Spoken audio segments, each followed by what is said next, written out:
So Mr. Eyembe Elango is going to present. I think they actually share the work between the two. So he's going to present informations about some minerals, I guess diamond and other minerals, and Mrs. Wekwe is going to present also another part. So I think we actually have two interesting presentations here tonight. Um, Good evening, everybody. Masango Banyango Walabwam Batobese. It's an exciting opportunity for us to be here. Maybe a little bit of a background of the signs of the times that we're living in. Marie-Flo and I, about 3 years ago, we belonged to a forum. It was about 4,500 investors and entrepreneurs online around the world, all of them focused on opportunities in Africa. I happen to be member number 85 about 3 years ago. It has since grown. We've held meetings around the world. I've hosted a few in Atlanta. But somehow or the other, over the course of some time, Marie-Flo and I bumped into each other. We talked, exchanged emails, made comments on some things that we were interested in. We had different backgrounds. I'm an engineer. She has a background in finance. we narrowed in on mineral resources, something that we were both interested in. And then at some point, after talking about it for long enough, we decided to do something about it. That's the power of collaboration. In this day and age, with a lot of problem solvers that I see here in the forum, if you're trying to solve a problem and you're really interested in solving it, chances are, of the 6 billion people on Earth, 8 billion now, there's somebody who has the answer. You just have to find them and collaborate with them, and you probably will have an answer. In this case, Marie-Flo and I had decided that it was about time, instead of speculating about what the mineral resources were in Cameroon, what kind of opportunities there were, or going by hearsay, how about we just put that into some kind of authoritative document, a white paper in this case. And that's exactly what we decided to do, to draw up a white paper where problem solvers like yourselves, policymakers, can you hear me? Policymakers, entrepreneurs and investors could turn to that document and look at what Cameroon had in terms of resources, an inventory of those resources, what kind of value chain, what kind of opportunities they represented, and then let the discussion begin. Entrepreneurs will want to pursue them as opportunities for exploiting, for wealth development, jobs. Government want to look at it as jobs generators. And that's precisely what we did. So we're going to do this presentation basically in two parts. I'll look at the resources, the inventory of the resources, what Cameroon has to offer. And I'll give it to Marie-Flo, who basically addressed the side of how the government could finance, what kind of financing instruments were available to the government to tackle these projects, to exploit the resources across the value chain. So here we go.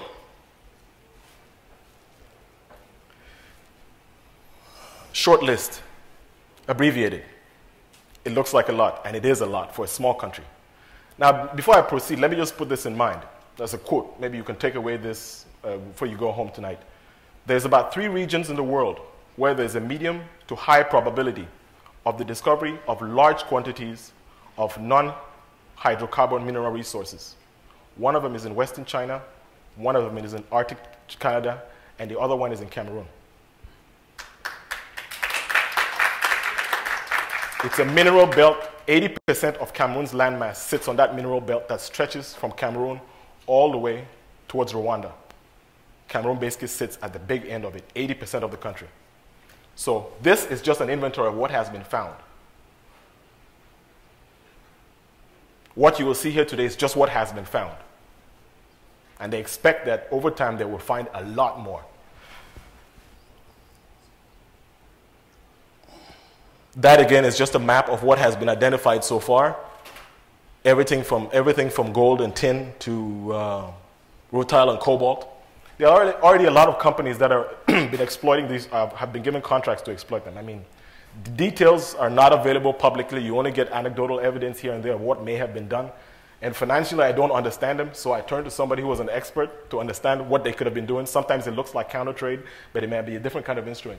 And that's why there was a power of collaboration here, because I brought my side of the expertise. I could look at it from one angle, and Marie-Flo could bring a different kind of expertise, and she could kind of do a dissection. This is what they probably did. That's the mineral belt.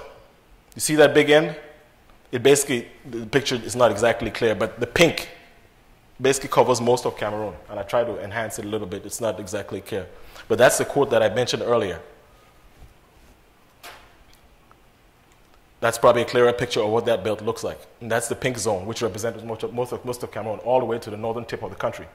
Now, somebody mentioned earlier that the Chinese had found oil in northern part of Cameroon, in the far north province, region, now is what they call it. It's basically the same belt as where the oil is being drilled in Chad.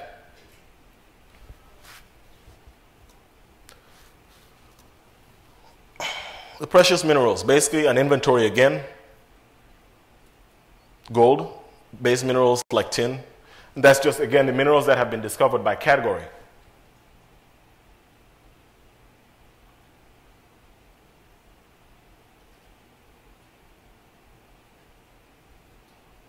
Now again, a lot of the original report itself is kind of peppered with enough information where, depending on what your background is and what you're looking for, you probably would find it in there.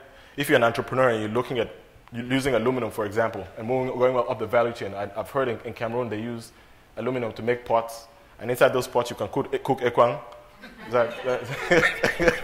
Is that correct? Well, well, we're talking about value here, and I prefer the ekwang if you ask me. but anyway, again, I try to categorize these resources in different ways.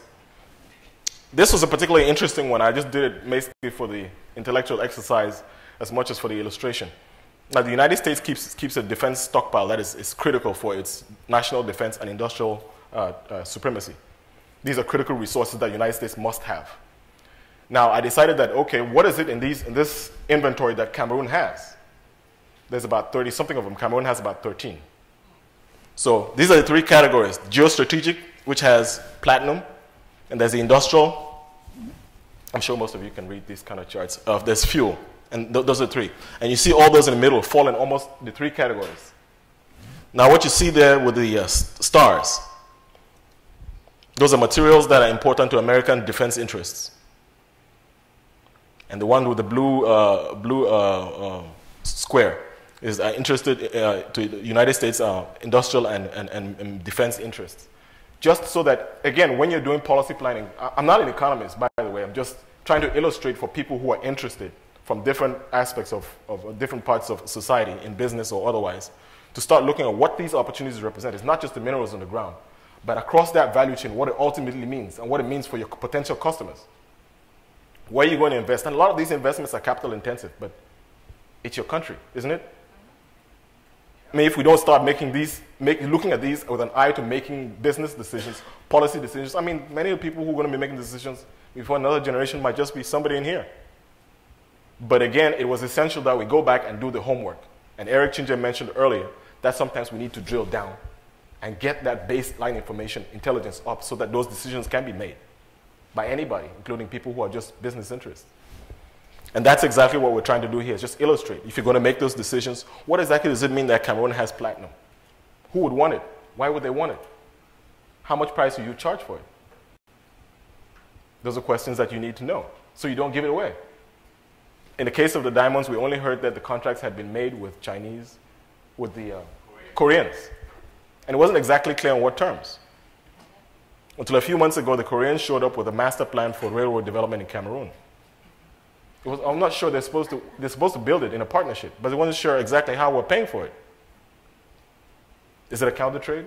Again, whenever the questions arise, and I had questions, I turned to somebody who had a relevant expertise, Marie-Flore. That's again the quote. 80% of Cameroon's key mineral resources have industrial and or geostrategic importance. So basically a summary of the previous chart. 5 or 6 of these minerals listed in the previous table. Now, whose cousin is that? Hey, I don't know that man. But anyway, basically we're looking at creating value, and in this case, jobs. These resources have to be exploited, and in best of circumstances, we would have a setup where they're not only mined locally, but we're creating value in terms of jobs, so that the farmer is now able to be a diamond appraiser. Now, a lot of education goes into that, and we may not have those schools in Cameroon. But if you're going to do it, why is India doing 85% of the diamonds processing in the world? They don't have any diamonds. And we export raw diamonds. Well, the Cameroon diamond deposit that they found was one of the largest in the world.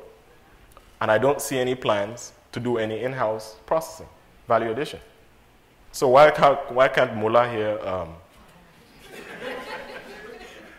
why can't Mullah here become a, thank you. And basically, these are basically the activities that go to the mineral resources. Opportunities for job creation in this case.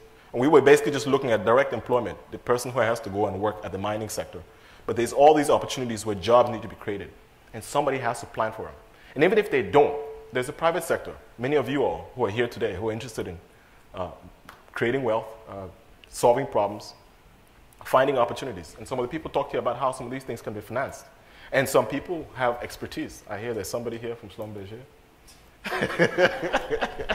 Have relevant expertise. Now, when they look at something like this, they start seeing opportunities. They're not just looking at a chart where with numbers and stuff. They're looking at where opportunity sectors are. And that's all what we try to just capture, the big picture. Look at the picture from the top down. Somebody's making those decisions, but right now many of us are not engaged in that process. And part of the reason why we're not engaged in that process is because we're not informed. And again, the point of this whole exercise was to empower people like you in places like this who are stepping up to start to say, okay, what is it we have to do to participate in the process? Now, these are some of the lessons that we have from India, for example. It's easy to just read through this as it scrolls out.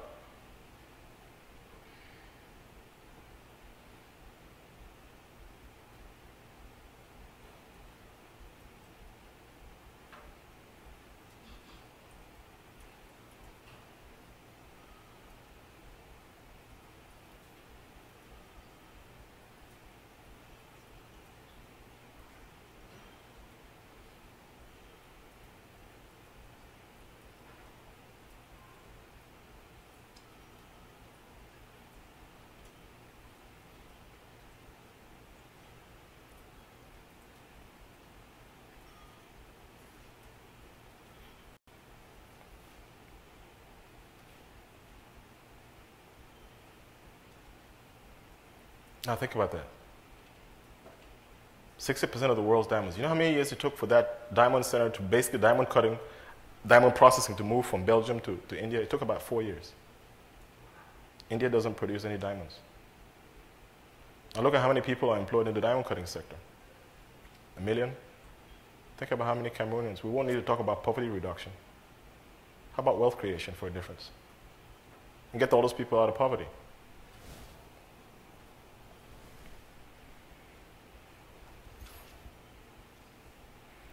That's an assessment of the global demand for the diamond value chain, what it means. I'll just leave it for you guys to read it and kind of assess it for yourselves. There's a lot of money to be made in the chain. The only thing is Africans, Cameroonians in particular, we're spectators, if we even know that the game is being played. And this is really just to empower all of us to be able to go back and think about this. If we're not engaged directly, we know somebody who could act on this kind of information. If we can't act on it because we don't have the expertise, like Mr. Anago said earlier, find somebody who has the expertise, who needs your help. And if you're a guy and your wife asks for diamonds, now you know where to get it. Can't go back on and tell her that you don't know where to find it, because I know your country has plenty of diamonds. There's probably some in your grandfather's backyard too. Go dig it.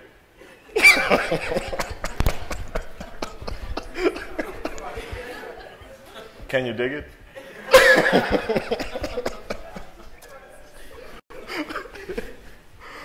That is the diamond pipeline, value chain. Now remember now, it's not just, in every step of that chain, about 85% of the value of the diamonds is the value of the diamonds itself. Now, there's very little margins to be made in the jobs that go into diamond processing. But look, you know how many Cameroonians live on $1 a day? Naiva just needs to tell a guy how to tell a pink diamond from a white diamond and put him to work to earn more than $2 a day. Trust me, he's got 5 kids, and there's mosquitoes in his house. I know many of you have lived in this United States long enough where you don't have to fight mosquitoes at night. There's small little bitty things like that, but they can hurt you.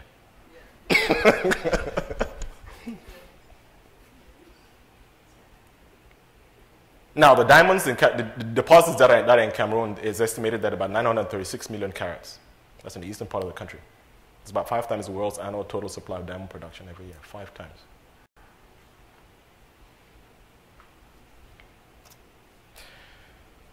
That's the diamond value chain again. Everything from mining production to retail sales.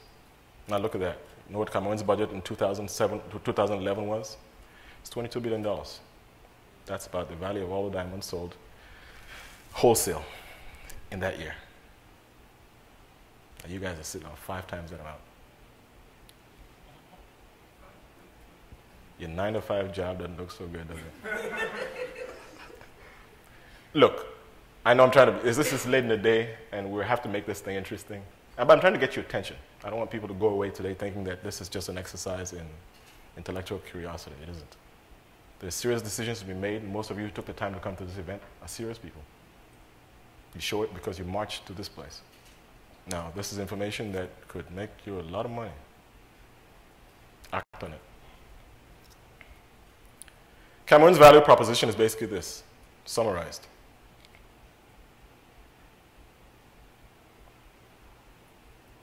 If we took that $736 million and exported that much every year, 0 imports of diamonds, not that they buy too many in Cameroon these days, but exports would be about 718 million. On finished market value, about 42 billion. That's twice Cameroon's annual GDP. This is just a parametric estimate.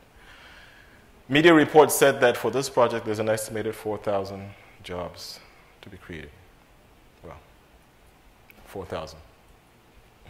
See what India is doing when they have no diamonds. They have 1 million people employed.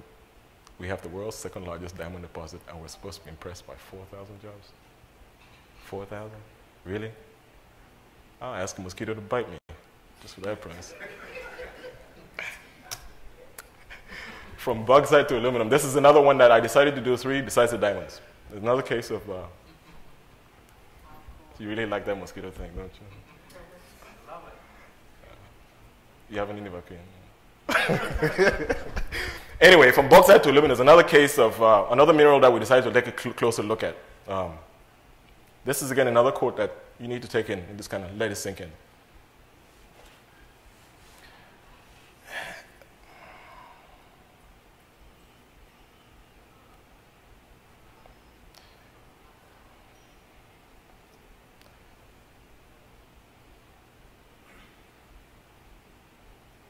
Most people don't even know this. Cameroon had the first bauxite processing facility in sub-Saharan Africa, built in 1957, Alucam. It's about the 20th largest facility of its kind in the world. As a matter of fact, while I was doing this report, I only found out they did a comparison of Alucam versus all the other similar-sized processing facilities around the world. It turns out that Cameroon has one of the cheapest energy rates for its aluminum production, so it has a competitive advantage. I think I put that in here. That's the value chain for aluminum. Look at Africa's share for bauxite production at the last horizontal column. Africa is there in the pink. Now look at what is alumina, the next step up in the value chain. That's how small it is. For those of you who have, I have a manufacturing background, but I see an opportunity right there. Look at Europe, how much bauxite they produce. Look at the disproportionate size of how much aluminum they produce. It's time to push them out of that market and do it cheaper. Besides, we have a competitive advantage, hydroelectricity, the 2nd largest in Africa. Of course, these things are impossible. Well, some people would say, it's capital intensive. We don't have capital, or do we? Or don't we? It's a global market now. Can we think big? Big enough. If you can think big enough, trust me, there's somebody else who has what it takes. You know that. Somebody has the capital. You have the vision. Make the case. It's a business case, like any other business case. It can be made. If you make it to the right people, we'll share your vision with them.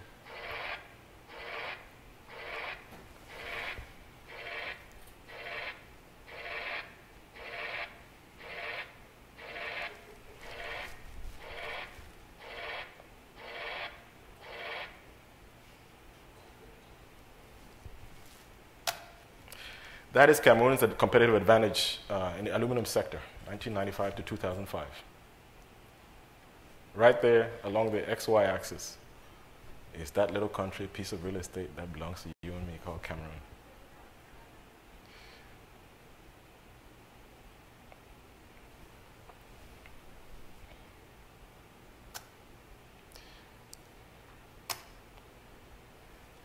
That's our competitive position in the finished structural parts and structures from aluminum. Value added. Cameroon moves up, but not far enough.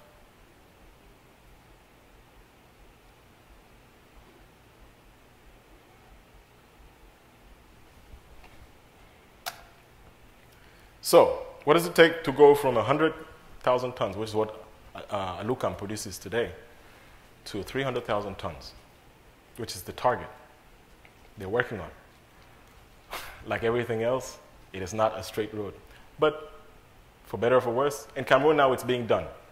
Planned expansions for Alucam means it will go from 300,000 tons a year to 100,000 tons a year to 300,000 tons. To be able to do that, though, it needs the energy. Abundant supply of cheap energy. Where do you think you can get it? It happens to be locally made in the Sanaga River in Cameroon. So the government has gone about investing 180 megawatts by AES Sonel. And the new plant will consume about, well, probably double its size from 1.3 million megawatts, which is how much Alucam is consuming now. And this is basically, I did a parametric estimate of what it will take to go from 100,000 tons a year to 300,000. Direct employment jobs will go from 977 to 2,391. Indirect jobs will go from 1,253 to 3,759. And the social matrix, for that one person who goes to work, we all know that. 3 minerals that I decided to do for this study just to illustrate where the value is in processing in-house and calling on people like you to do it.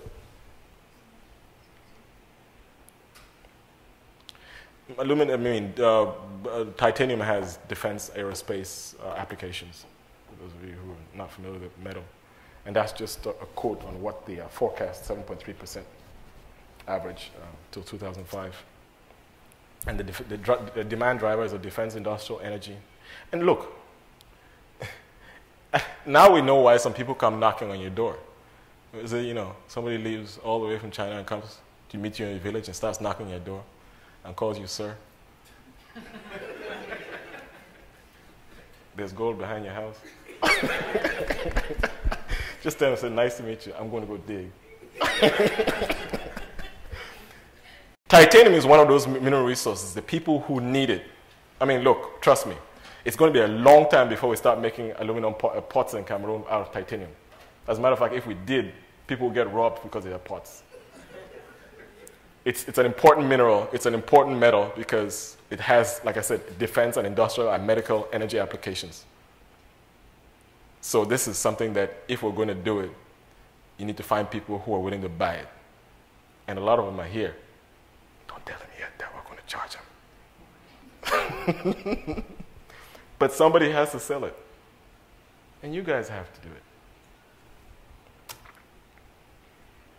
And that's just the value chain for titanium.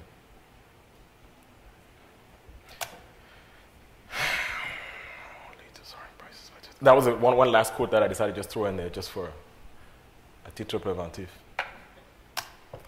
And look, it's great to be here. It's great to meet so many wonderful Cameroonian professionals. It's exciting. It's an exciting road now. I mean, just before we came here, somebody called.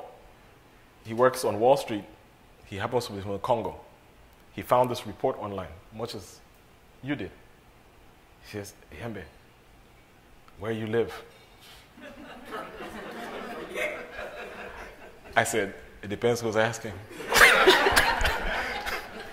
I said, the IRS. He said, I want to talk to you and Marie-Flore. As a matter of fact, he spoke in impeccable English, which is, I mean, he said he was from Congo. I almost didn't believe him because he had no trace of an accent whatsoever. But he says, I want to meet with you and Marie-Flore because I think you should do a similar report for the Congo. I said, Congo is many, many days' walk from my village. But if he'll pay, I have some really good shoes. I live in Atlanta, but I walk east. Thank you so very much for that.